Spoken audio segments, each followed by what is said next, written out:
Hi friends, it's Velvet. I am here today with some index cards, the tabbed index cards, and I'm just decorating the backgrounds of them.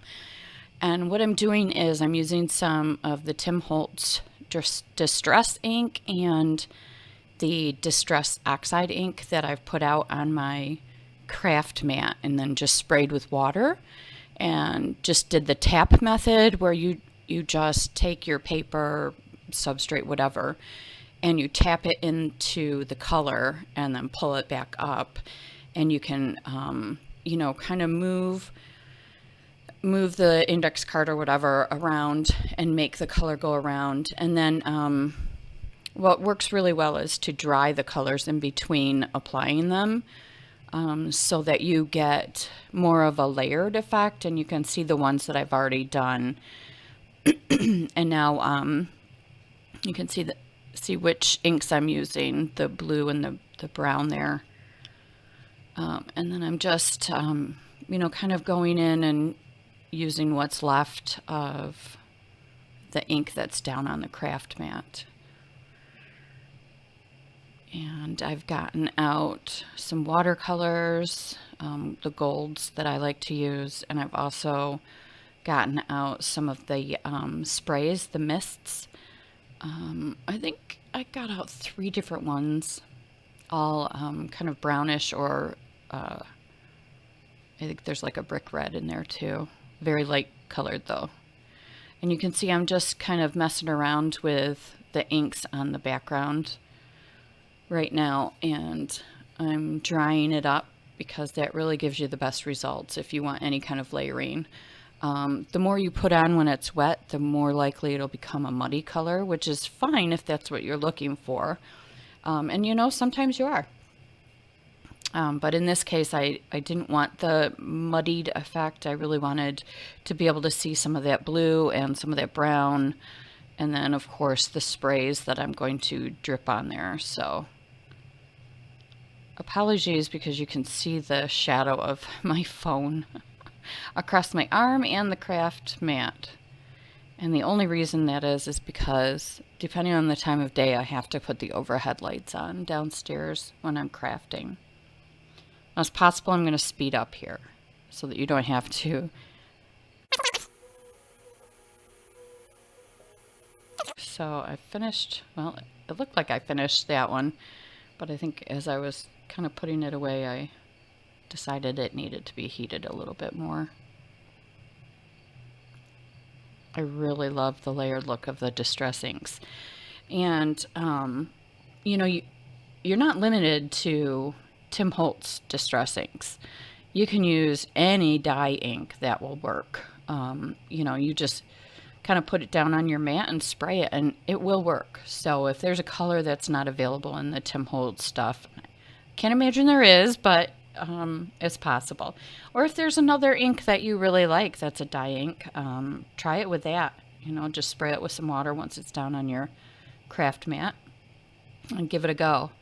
And I was thinking about pigment inks too. I'm not sure if I've ever tried doing that with pigment inks. They might soak in a little bit more, so it might be a little bit more difficult to get the layered effect or get a watercolor effect, but hey, it can't hurt to try. Try on a scrap piece of paper or something. It might be kind of cool.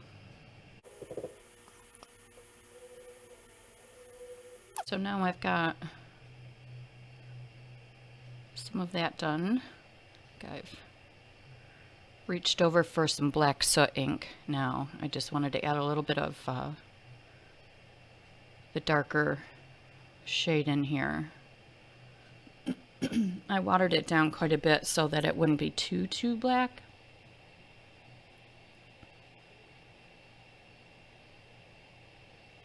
And remember, you're not limited by anything. This is your project. Do what you want to do with it.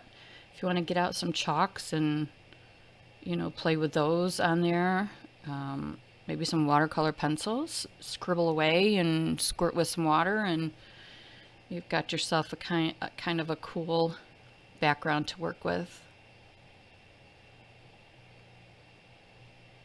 You can see I'm just playing with the movement of the color there.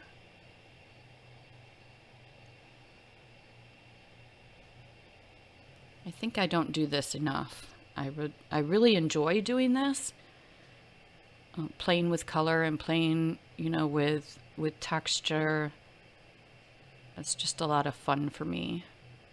And it ends up looking pretty cool too. Excuse me.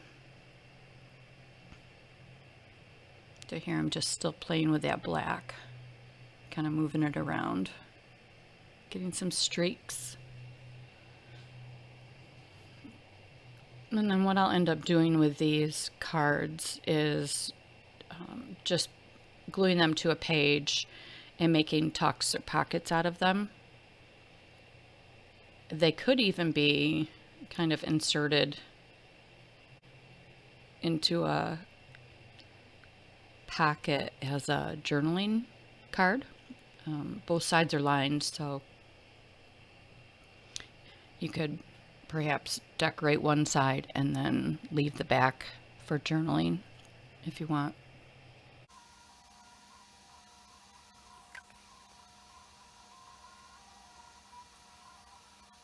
I've got everything dry now.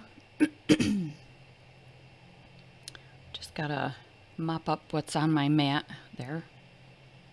I hate to waste this stuff because it's so cool looking, so I might as well get rid of it in a way that you want to. Could have put some tissue paper down too, that would have looked pretty cool.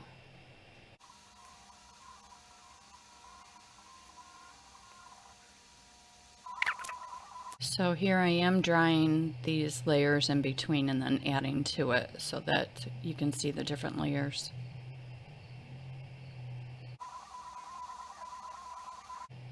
I hope you can see this well enough. I put my camera up a little bit higher so you could see the whole surface, just in case I happen to move out of frame. You could see everything that I was actually doing. So I noticed on one of my recent videos, some of the bottom was cut off because I was zoomed in kind of tight, so.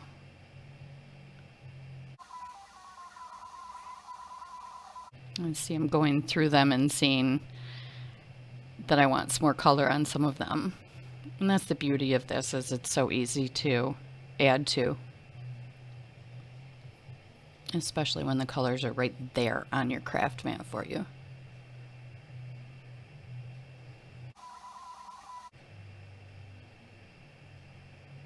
So I'm just using a baby wipe to clean up my craft mat before moving on to more inks.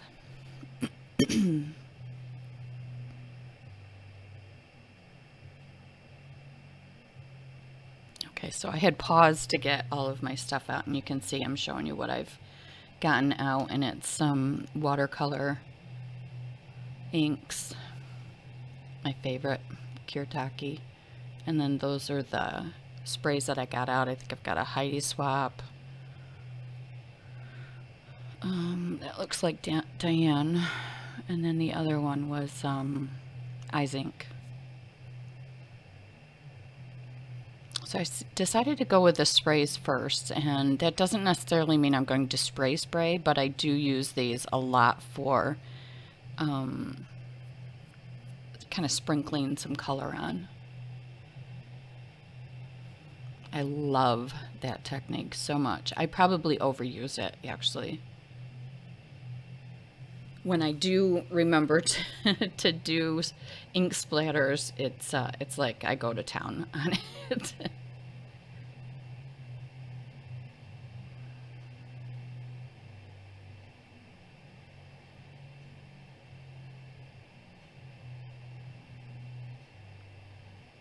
And then, of course, the nice thing about this is that you can dry this in between, or just set aside and set that one aside and work on your next one, and, you know, let it dry itself. So with the watercolor inks, I always use a fan brush if I'm doing splatters.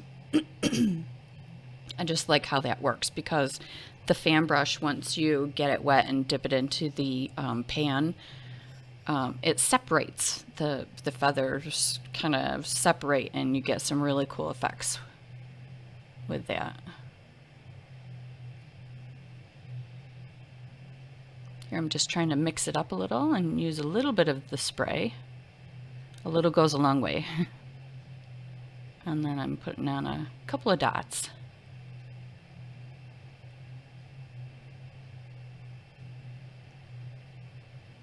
And I think I tried a different color here of the golds. I just absolutely love the Kuretake watercolors. Love, love, love them. I have a couple of sets like this, but I don't have anything that's a full set. I like the, you know, the golds are my very favorite, but then I've got some other ones that have a sheen to them that look nice as sprinkles. I'm looking at my hands are sticky and full of ink.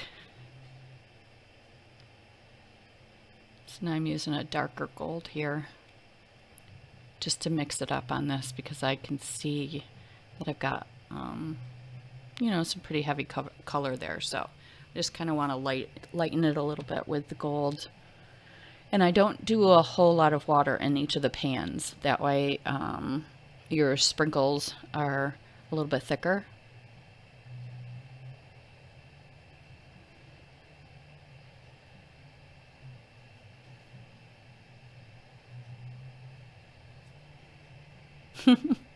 My hand was so wet from the sprinkles that I rubbed the card, the index card, on my hand. Waste not, want not, as my mother would have said. And here I'm just bringing in some more of the mists.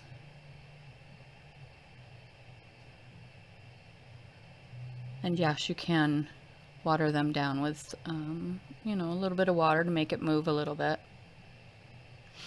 And you can actually spray it on your craft mat and water it down, and do the same thing that you do with your distress inks and use them that way. I haven't used it that way in a long time, but it does work, and it's pretty cool, especially if you're using mists that have a little bit of a shine to them. It makes for a cool background starting point. So these are, this little palette here is just something that I got from Temu. Very, very inexpensive, but they're really great colors. Again, this is something that would be so easy to just kind of put onto your craft mat and water down. Use it for background. And see, I'm doing that because I kind of overdid it there. So why not decorate another index card, right?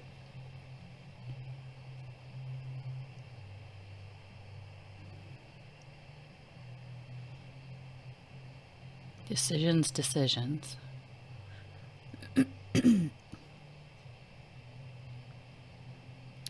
Decided to go with the white watercolor here, because there's some dark colors on this index card. Yeah, that's the white.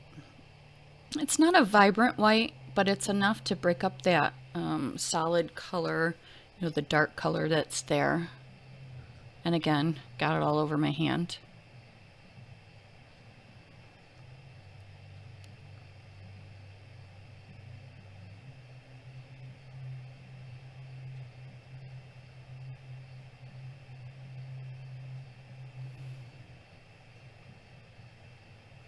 I do love these colors in this Temu palette.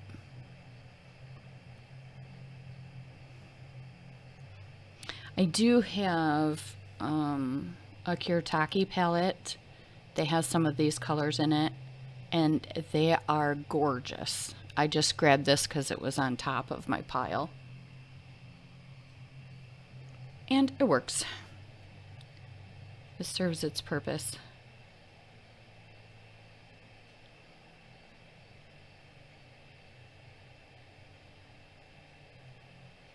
think I'm going to go back to gold on this one for my splatters, my watercolor splatters. Not positive. It's been a couple days since I did this video. And I think the video after this is, it's kind of a continuation of this. I'm going to decorate these cards a little bit. But I think I'm going to split it into 2 videos because this one is like 25 minutes long, and I think that's plenty long enough for you to sit with me.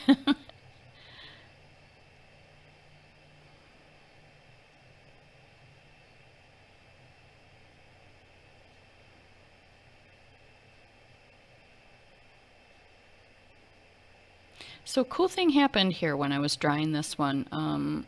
One of the droplets from one of the mists was pretty thick, and I dried it close. I held the heat gun close to it, and you can see that it left some texture there. It's actually raised, and I really like that. Doesn't always work though.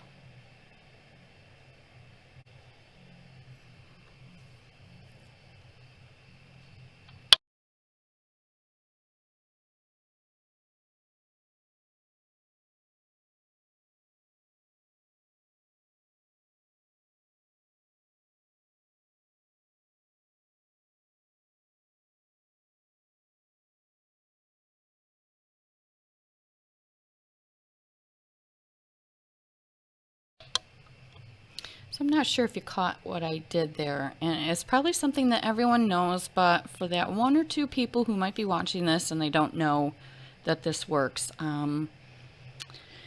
if when you're drying your paper it starts to buckle on you, there's a very easy fix for that. Well, there's 2 things you can do. One is turn the paper over and dry from the opposite side, and it will bring it back down to normal.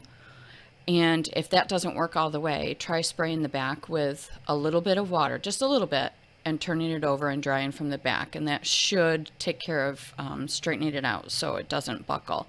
And then once everything is all dry, you can, of course, put something heavy on it to straighten it too.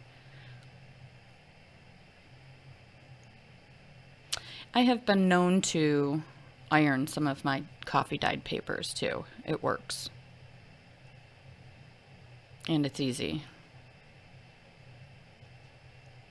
I know a lot of people like that wrinkly sound, so you know, you don't want to iron everything. But even if you do iron, you still get the crinkly sound. So if you want a paper that looks a little flatter and straighter, that's the way to do it. Your iron has to be on a pretty low heat. So here I am just fixing up this index card with a little watercolor. I think this card is the one that I used to mop up everything with, so it just needed a little more work.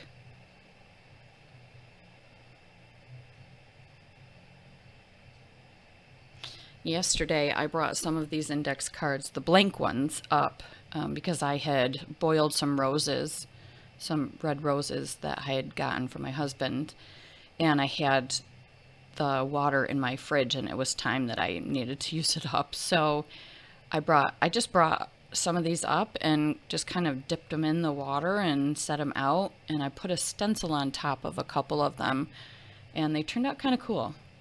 The rose water had faded from the red pink that it was to more of a brown, but it looked cool. Glad I was able to use it that way. And now I have vintage style index cards. You see, I'm looking at my hands. They're a disaster. I am one of those people who's not crazy about getting my hands real super dirty. I used to be so OCD about that and germs. I would wash my hands like 20 times a day, but I've gotten much better at that. And believe it or not, crafting is how I got out of that OCD. Because you don't get anything done if you're constantly washing your hands, right?